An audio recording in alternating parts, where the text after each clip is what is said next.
आज के इस वीडियो में विद्यार्थी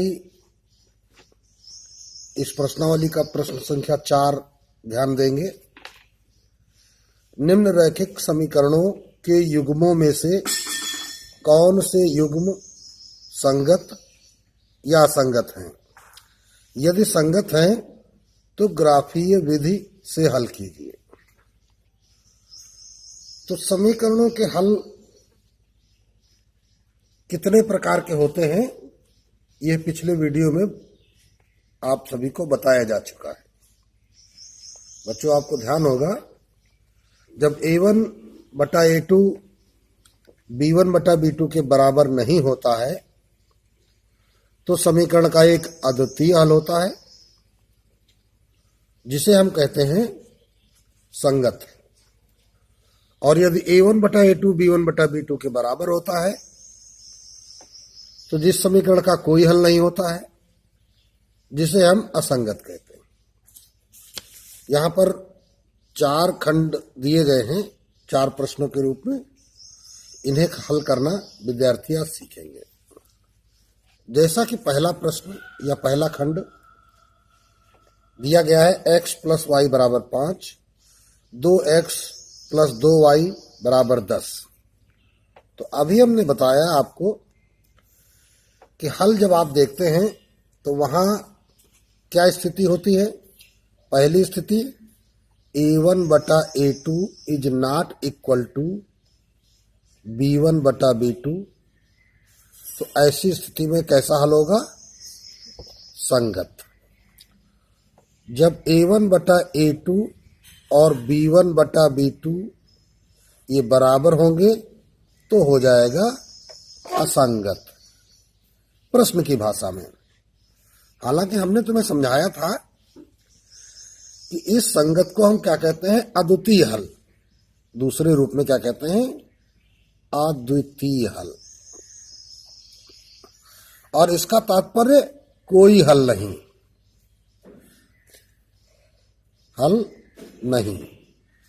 जो पहली स्थिति है, अगर हम आलेखी विधि पर विचार करेंगे तो यहां पर दोनों रेखाएं एक दूसरे को प्रतिच्छेदित करेंगी। और जो दूसरा है, यहां पर दोनों रेखाएं समांतर हो जाएंगी, एक दूसरे को प्रतिच्छेदित नहीं करेंगी। और आज हमें आलेखी विधि को सीखना भी है। आलेखी विधि द्वारा उन समीकरणों को हमें हल करना है जो संगत हैं अर्थात अद्वितीय हैं अर्थात प्रतिच्छेदी हैं। तो चलते हैं, पहले क्वेश्चन पर ध्यान देते हैं। यहां पे 2 समीकरण दिए गए, x प्लस वाई बराबर 5, 2x प्लस 2y बराबर 10। तो पहले समीकरण में हम देखते हैं, मूल रूप से उसकी तुलना करेंगे। समीकरणों के मूल रूप आपको बताए गए थे। a1x प्लस b1y बराबर c1। तो तुम्हारे पास a1 कितना हो जाएगा? x का गुणांक 1, b1 क्या हो गया? y का गुणांक 1, c1 कितना हो गया? 5। इसी प्रकार a2 2, b2 2 और c2 10। तो अब देखिए यहां पे हमारे पास क्या मिल रहा है? a1 बटा a2 जब हमने निकाला तो क्या आ गया? 1 बटा 2। b1 बटा b2 हमने निकाला तो क्या आ गया? 1 बटा 2। और ये दोनों हो गए बराबर, अर्थात ये वाली स्थिति हो गई। इसका मतलब लिखेंगे हम क्या? चूंकि a1 बटा a2 बराबर b1 बटा b2, इसलिए समीकरण का कोई हल नहीं होगा, हल नहीं होगा। लेकिन यहां पर आपने अभी c1 बटा c2 नहीं निकाला था, तो यह हो गया तुम्हारा 5 बटे 10। और ये भी देखो 1 बटा 2 आ गया। जब ये भी 1 बटा 2 हो गया तो यह भी इसका जवाब नहीं रहेगा। तीसरा जवाब इसका आ जाएगा, समीकरण संपाती होंगे। इसका ये जवाब नहीं रहेगा, क्या कहेंगे? है ना, ये अनंतता अनेक हल होंगे। समीकरण के अनंततः अनेक हल होंगे। इसका मतलब ये अद्वितीय नहीं है, और जब ये अद्वितीय नहीं है तो फिर अब ये आपका आगे हल नहीं होगा। अब इसे हम ग्राफी विधि से आगे हल नहीं करेंगे। आगे चलते हैं, सेकंड देखते हैं। सेकंड में क्या है, ये फर्स्ट इक्वेशन, ये second equation. x minus y बराबर 8, तो a1 बराबर कितना हो गया 1, b1 बराबर कितना हो गया -1, c1 बराबर हो गया 8, फिर a2 बराबर 3, b2 बराबर -3 और c2 बराबर 16। तो इसलिए अब देखिए यहां पे क्या हुआ, a1 बटा a2 1/3, p1 बटा b2 -1 बटा -3 कट गया, तो देखो दोनों बराबर हो गए। c1 बटा c2 8/16, ये हो गया 1/2। तो अब देखिए ये आ गया 1/2, 1/3, 1/3, अर्थात यही दोनों बराबर हैं। तो लिखेंगे क्या, चूंकि a1 बटा a2 is equal to b1 बटा b2। अब चाहो तो आगे लिख दो is not equal to c1 बटा c2।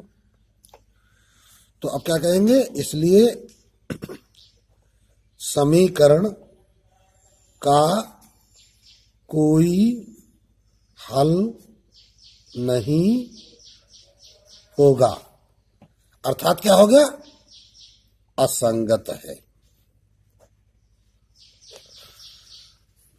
समीकरण निकाय का कोई हल नहीं होगा, अर्थात असंगत है। अब आपका काम यहीं से समाप्त हो गया। जब संगत होगा तभी उसका हमें हल करना होगा। थर्ड पे आ जाते हैं। थर्ड की दोनों इक्वेशन विद्यार्थियों के सामने है। ये पहली इक्वेशन, ये दूसरी इक्वेशन।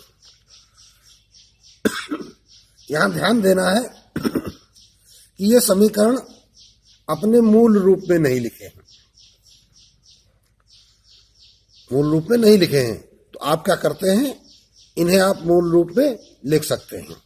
तो अब लिखते हैं क्या, समीकरणों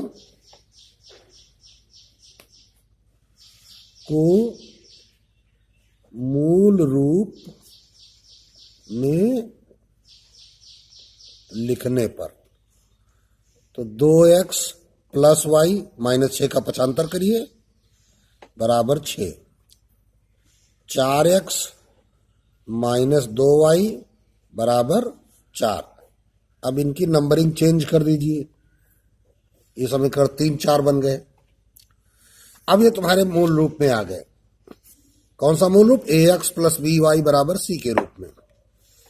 तो इसलिए a1 2, b1 1, c1 6, a2 4, b2 -2, c2 4।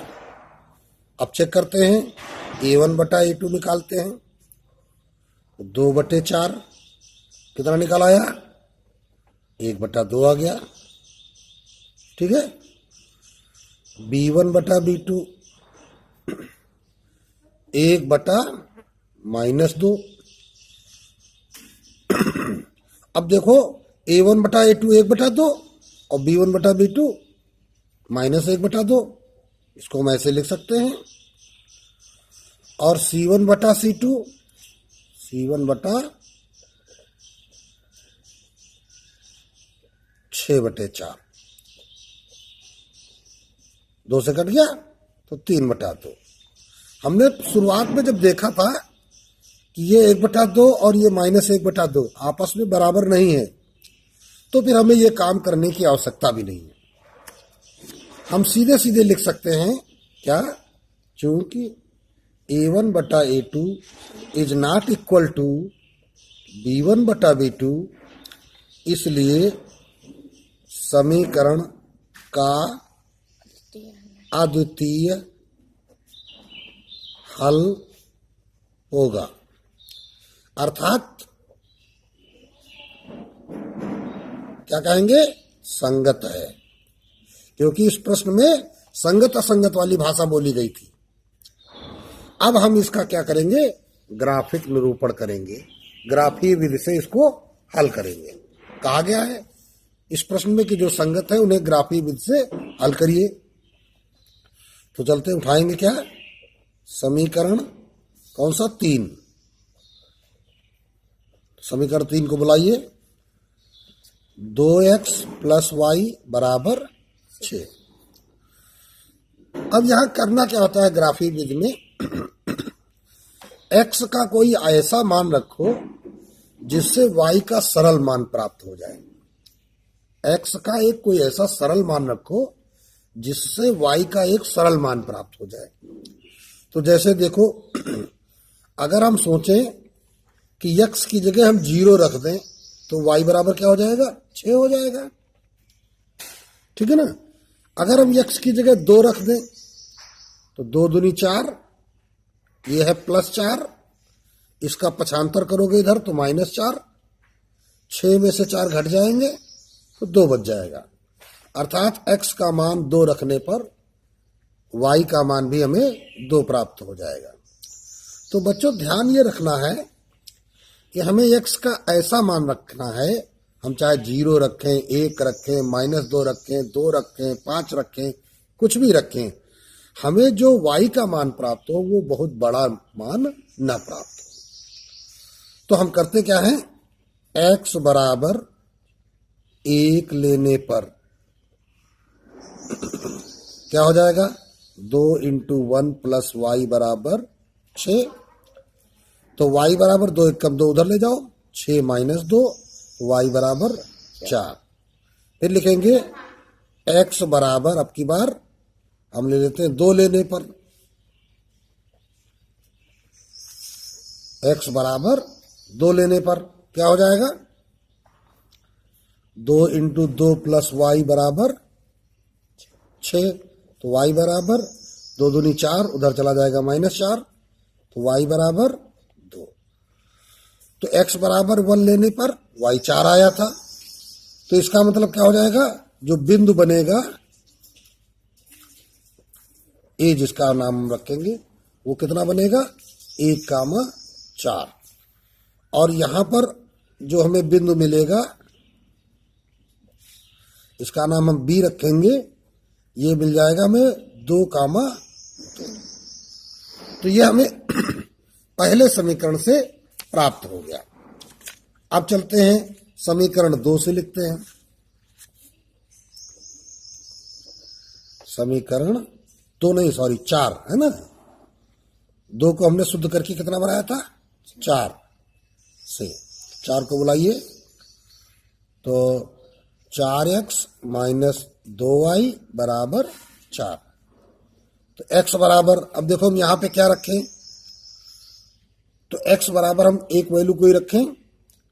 अगर हम x बराबर 0 रख दें तो ये 0 हो जाएगा, -2y = 4 होगा, तो उसे भाग लगाएंगे, y बराबर -2 आ जाएगा। तो x बराबर 0 लेने पर तो 4 × 0 -2y = 4, तो -2y = 4, तो y बराबर 4/-2। इस बात को विद्यार्थी ध्यान दें यहां पर। अब यहां पे ये नहीं कहेंगे हमने -2 का पक्षांतर किया था +2 हो जाएगा। क्यों? क्योंकि ये -2 एक गुणांक है, ये पद नहीं है। हमने तुम्हें सिखाया था पद के पक्षांतर में क्या होता है? प्लस का माइनस, माइनस का प्लस होता है, लेकिन गुणांक के पक्षांतर में गुणा का भाग और भाग का गुणा होता है। तो ये -2 गुणांक है, इसलिए इसका चिन्ह नहीं बदलेंगे। 2 दूनी 4 कट गया, तो y बराबर आ गया -2। तो इसलिए जो बिंदु बन गया, इस बिंदु का नाम हम रखेंगे C, 0, -2।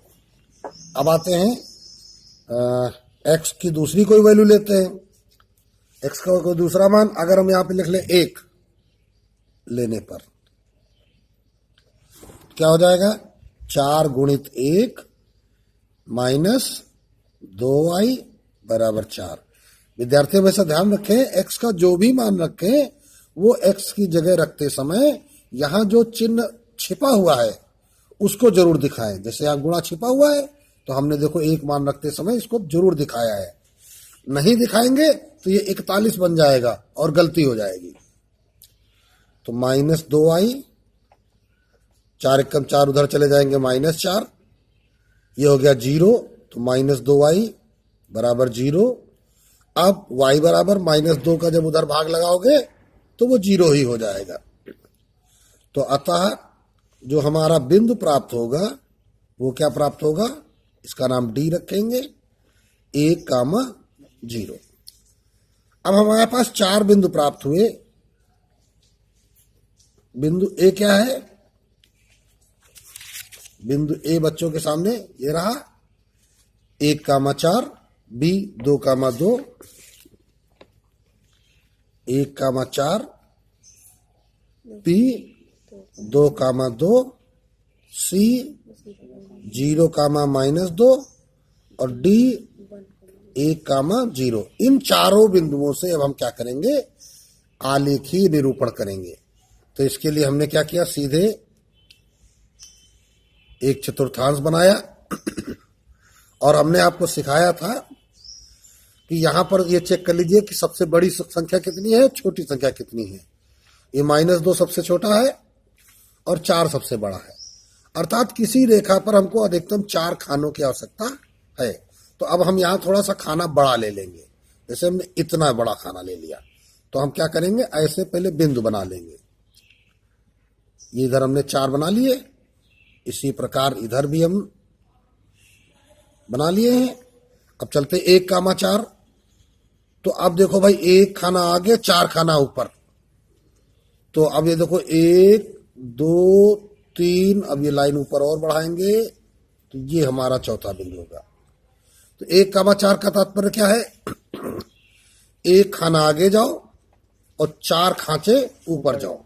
तो ये बिंदु हमको यहां पे मिलेगा, ये बिंदु जो हमको यहां पे मिल रहा है ये कौन सा बिंदु है, बच्चों को ध्यान देना है।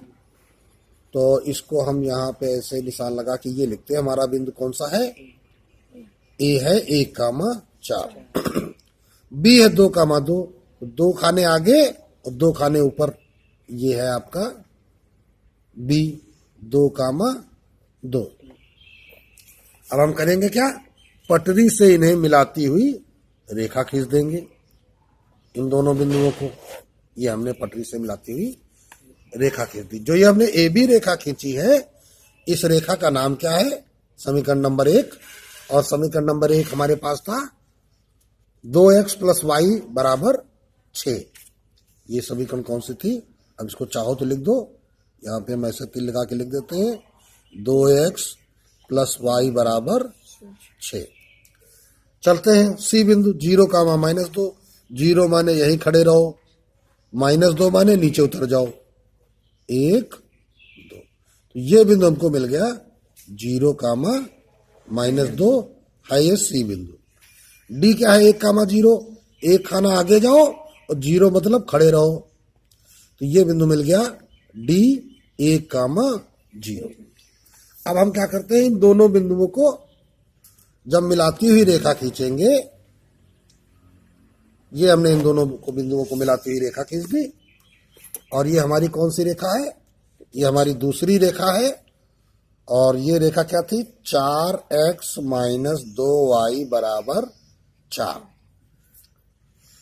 तो हमने देखा क्या कि दोनों रेखाएं एक दूसरे को प्रतिच्छेद कर रही हैं। कहां प्रतिच्छेद कर रही हैं, इस बी बिंदु पर। तो लिखते हैं, चूंकि दोनों रेखाएं